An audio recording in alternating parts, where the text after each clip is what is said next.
Welcome to the next episode of Podcastinate. In this episode, I'm going to talk about how karma works and affects our life. Hopefully, this podcast will be added to my good karma. I'm just kidding. Anyways, let's begin.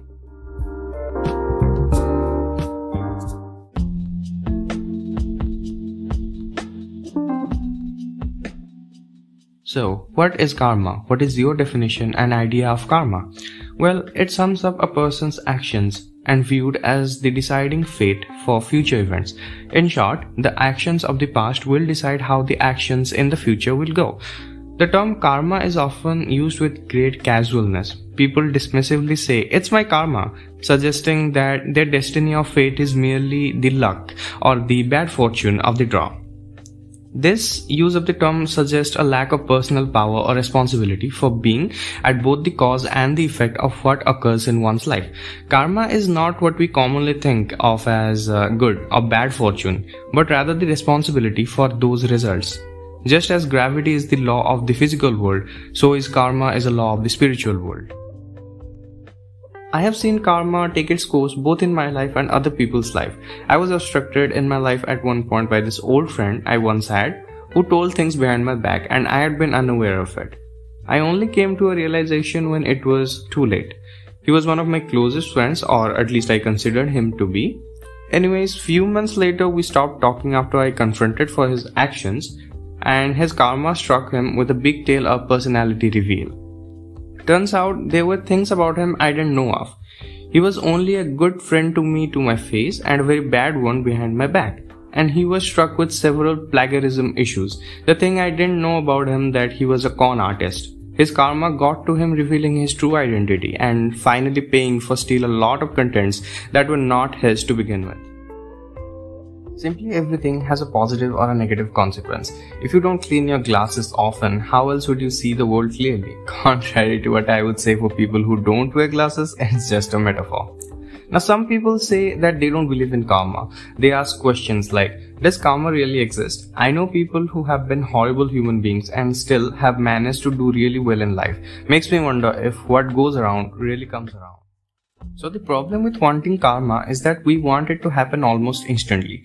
Sometimes it takes years to see it. I understand where you are coming from. I have been hurt by people for reasons I cannot explain. I have seen some get karma and some seem to skate through life without being affected. Or maybe we thought karma didn't hit them hard enough. We really don't know what happens in their private lives behind the closed doors. I believe that karma does exist, but not in the way that people often think that it does.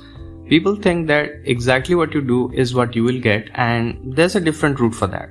Maybe there is this man who never pays his taxes, doesn't treat his employees well, and isn't very generous, yet he has a very prosperous business. One might assume that if karma does exist, then he will lose all his money and his best employees will eventually go somewhere else. This is not how it plays out often. Karma sneaks up on you when you least expect it. So this fictional businessman basically has cheated in many areas of his life.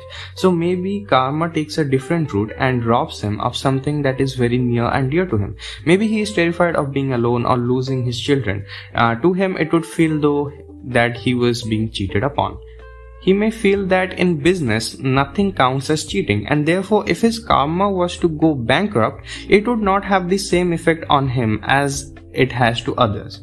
But maybe if his karma involved getting into a dispute with his family and not getting to see his loving children anymore like he used to, it would be robbing him of his precious life to teach him a lesson. Karma will return the feeling back to you of what you did wrong, but in order for you to feel it, it has to come in a way that is very specific to you. I have seen this happen many times. I believe in karma and I try very hard not to react to what others do, because what they do is their karma, but how I react to it is my karma. Now the last topic I wanted to cover is the question that follows the topic of karma everywhere, which is how to break free of karma. Well, I don't think you can break free of karma because karma is simply the consequences of your actions. What you mean is, how do you break free from karma that involves wrong actions? Well, there are two ways. Confront what or who you did wrong and make it right, or regret doing it so much in the first place that you evolve to be a better person altogether. Well, these will not stop your karma from happening, but at least it will make you more aware about the consequences. Well, there is a third way. Just sitting there doing nothing until karma gets to you in your weakest possible moments and thinking for a second that for which of the wrong things I'm getting paid for. Well, this is followed by another topic called the karmic debt, which simply means what you sow is what you reap. But not only in this lifetime, but in your previous ones and in your next life too. Simply putting it, karma gets transferred to your next life.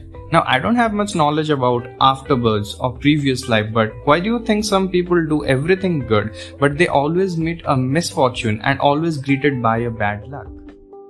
Karmic debt refers to the amount and type of experiences the individual must go through or endure to explore their own beliefs of separation as well as emotions caused by them in order to ultimately resolve them into a spiritual truth or healing. In other words, suffering is a form of karmic debt which brings you closer to reality. If you continue to react the same way, that means the bad happenings that occurred to you did not bring you closer to the truth. And that means bad happenings will continue to occur till you realize what the lesson is really about and what you're doing wrong. Well, if you're a spiritual person, there are ways to actually know your karmic debt numbers, which you can easily find on the internet how to do it. This number represents the issues we are meant to overcome in this life. That's the deeper part of spirituality, which is not under my topic, but you can definitely check it out if you're interested. So, to sum up, to me, karma does exist. For people who do not believe in it, it exists as an unfortunate coincidence to them. And I think with this, we have reached the end of the episode. I have covered all the topics I wanted to for this episode. Hope you guys liked it, and I'll see you in the next one. Good day.